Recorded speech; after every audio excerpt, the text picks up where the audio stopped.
In this Wix website tutorial, let's take a look at how to search for tools and apps and really anything else on Wix.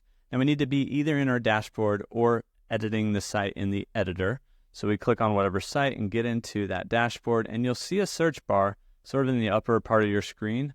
So we can search for tools, apps, help, and more. So maybe we want to, let's say, rename our site. We could come in here and search for rename site. And then that's going to give us a drop down of all these different tools and settings, apps for our site, even helpful articles. And so we can see we could just go straight to edit our name, our site's name and web address right here. We can take a look at any of these apps if they're relevant, and then help articles are definitely relevant. So like if you need a help article about renaming your site, or you just watch one of my videos about how to rename your Wix site, that's how you can do it here. But then if you click this, it actually will take you quickly to where you can rename your site. So you can change your site name right here.